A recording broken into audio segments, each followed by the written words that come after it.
अस्सलामुअलैकुम वरहमतुल्लाहि वबरकातुहू। दोस्तों, मैं शाद मोहम्मद आप सभी के खिदमत में हाजिर हूँ आलमी वर्ल्ड चैनल की जानिब से। दोस्तों, आज आप सभी के लिए हज़रत उमर बिन ख़त्ताब रज़ियल्लाहु ताला अन्हु का एक बड़ा ही अजीब व गरीब वाक़या लेकर आया हूँ, जिसको सुनने के बाद यकीनन आपका दिलो ईमान ताज़ा हो जाएगा कि किस तरीके से एक दूध बेचने वाली लड़की को आप रज़ियल्लाहु ताला अन्हु ने अपनी बेटी का दर्जा दे दिया। दोस्तों, हम सभी जानते हैं कि हज़रत उमर रज़ियल्लाहु ताला अन्हु की बड़ी शान है और यकीनन अल्लाह ने आपको बड़ी इज्जतों से नवाजा है। और हमारे प्यारे आका हुजूर नबी करीम हज़रत मोहम्मद मुस्तफ़ा सल्लल्लाहु ताला अलैहि वसल्लम ने इरशाद फरमाया कि अगर मेरे बाद कोई नबी होते तो वो यकीनन हज़रत उमर रज़ियल्लाहु ताला अन्हु ही होते। तो दोस्तों, आप इस बात से अंदाज़ा लगा सकते हैं कि हज़रत उमर रज़ियल्लाहु ताला अन्हु का कितना बड़ा मुकाम है। ऐसे में आपको अल्लाह ताला ने आधी दुनिया की हुकूमत अता फरमाई और जिस दौर में आपने हुकूमत की उस दौर जैसी हुकूमत यकीनन आज तक किसी ने नहीं की और न ही क़यामत तक कर पाएगा। और ऐसा इंसाफ आप रज़ियल्लाहु ताला अन्हु ने किया जो आज तक कोई नहीं कर पाया। दोस्तों, आप सभी जानते ही होंगे कि हज़रत उमर रज़ियल्लाहु ताला अन्हु ने अपनी ज़िंदगी किस तरीके से गुजारी। यानी आप रज़ियल्लाहु ताला अन्हु लोगों के बयानों को सुनते, लोगों की मदद करते, लोगों के फैसले करते और जो वक्त बच जाता उसमें अल्लाह की हम्दो सना को बयां करते और साथ ही साथ रात में मदीने की गलियों में भेष बदल कर यहाँ से वहाँ घुमा करते थे ताकि लोगों के हालात का जायज़ा लिया जा सके कि लोग किस तरीके से परेशान हैं। दोस्तों, ये तमाम चीज़ों को जानने के लिए अक्सर आप रज़ियल्लाहु ताला अन्हु अपना भेष बदल कर मदीने की गलियों में यहाँ से वहाँ घुमा करते थे। दोस्तों, एक दिन की बात है कि मदीने में जितने भी घर थे उन सब के चिराग जो थे वो रात के वक्त बुझ गए थे। सब के सब सोने के लिए चले गए, लेकिन एक ऐसा घर था जिसमें चिराग जल रहा था।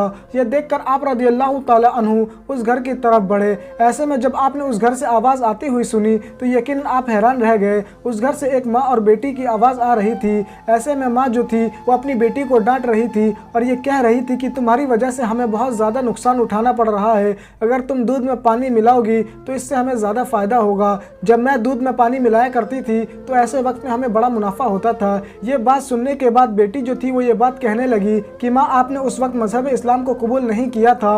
उस वक्त आपने जो किया वो किया, लेकिन अब आपने मजहब इस्लाम को कबूल कर लिया है और ऐसे वक्त में अगर आप ये तमाम चीज़ें करेंगी यानी आप लोगों को धोखा देंगी तो यकीनन इसके ऊपर अल्लाह का बड़ा अजाब नाजिल होगा। कम से कम आखिरत का तो सोचिए। लेकिन दोस्तों, आप सभी को बता दूं कि वो जो बूढ़ी औरत थी वो अपनी बेटी से यह बात कहने लगी कि देखो बेटी, इस वक्त हमें कोई नहीं देख रहा। माँ की इस बात पर वो जो बेटी थी वो ये बात कहने लगी कि ये जो दौर चल रहा है वो हज़रत उमर रज़ियल्लाहु ताला अन्हु के खिलाफत का चल रहा है और उनकी खिलाफत के दौर में अगर कोई इस तरीके से काम करेगा तो यकीनन ये कभी भी सही नहीं होगा। और चाहे हमें उमर रज़ियल्लाहु ताला देखे न देखे, लेकिन अल्लाह तो देख ही रहा है, इसीलिए हरगिज़ ये काम हम नहीं कर सकते। जो काम मजहब इस्लाम में बिल्कुल हराम करार दिया गया है वो काम हम क्यों करें और अपने ईमान को क्यों ख़राब करें। ऐसे में दोस्तों, कुछ देर के बहस के बाद उस घर का जो चिराग होता है वो भी बुझ जाता है और फिर हज़रत उमर रज़ियल्लाहु ताला अन्हु वहाँ से चले जाते हैं।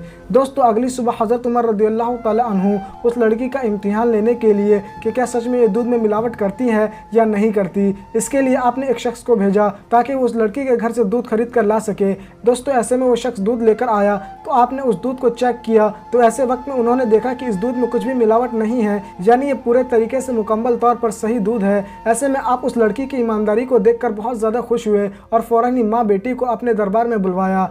ऐसे में आपको बता दूं, उस लड़की की जो माँ थी वो परेशान थी कि कहीं हमारी सारी बातें हज़रत उमर रज़ियल्लाहु ताला अन्हु ने तो नहीं सुन ली, ऐसे वक्त में वो ज़रूर मुझे सज़ा देंगे। फिर दोस्तों, हज़रत उमर रज़ियल्लाहु ताला अन्हु ने रात वाली तमाम बातें जो थी वो बूढ़ी औरत और उसकी बेटी को सुनाई। तो वो जो औरत थी वो अब और ज़्यादा शर्मिंदा होने लगी और अब वो ये बात सोचने लगी कि पक्का मुझे सज़ा मिलेगी। लेकिन दोस्तों, वहीं दूसरी जानिब उस बूढ़ी औरत की जो बेटी थी वो कहीं ना कहीं खुश हो रही थी कि उसकी तमाम हकीकत जो है वो आप रज़ियल्लाहु ताला अन्हु के सामने है। ऐसे में आप सभी को बता दूं कि हज़रत उमर रज़ियल्लाहु ताला अन्हु ने ये बात कही कि मैं तुम्हारी ईमानदारी से बहुत ज़्यादा खुश हुआ हूँ। आज के दौर में भी अगर ऐसे लोग मौजूद हैं तो यकीनन ये एक बहुत बड़ी बात है, इसीलिए तुम्हें मैं इनाम से नवाजना चाहता हूँ। और फिर हज़रत उमर रज़ियल्लाहु ताला अन्हु ने 1000 दीनार की पेशकश की। ऐसे में आप सभी को बता दूं कि उसके बाद हज़रत उमर रज़ियल्लाहु ताला अन्हु ने यह बात कही कि इसकी ईमानदारी की कीमत हम इस दीनार में नहीं तोल सकते, इसीलिए मैं इसे अपनी बेटी का दर्जा देता हूँ और अपने बेटे का निकाह इससे करवाना चाहता हूँ।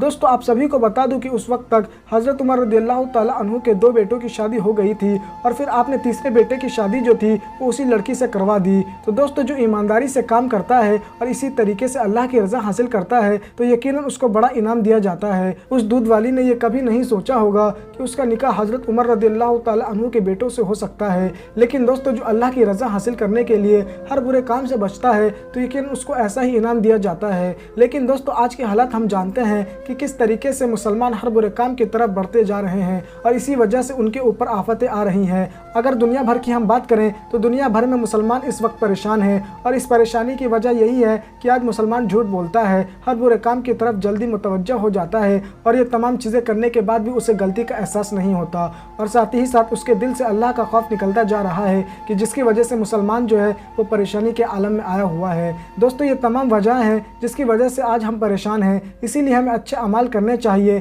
ताकि हमारी आखिरत संवर सके। बहरहाल दोस्तों आपका इस वाक़े को लेकर क्या राय है आप हमें कमेंट बॉक्स के अंदर ज़रूर बताएं और अगर आपको ये वीडियो पसंद आई है तो इस वीडियो को लाइक कीजिएगा और इस वीडियो को ज़्यादा से ज़्यादा शेयर करिए और दोस्तों कमेंट बॉक्स के अंदर लब्बैक या रसूलुल्लाह ज़रूर लिखिएगा ताकि हमें इस चीज़ का अंदाज़ा हो सके कि हमारी इस वीडियो को देखने के लिए कितने आशिक रसूल आए हैं। तो दोस्तों आज के लिए बस इतना ही, जब तक के लिए खुदा हाफिज़।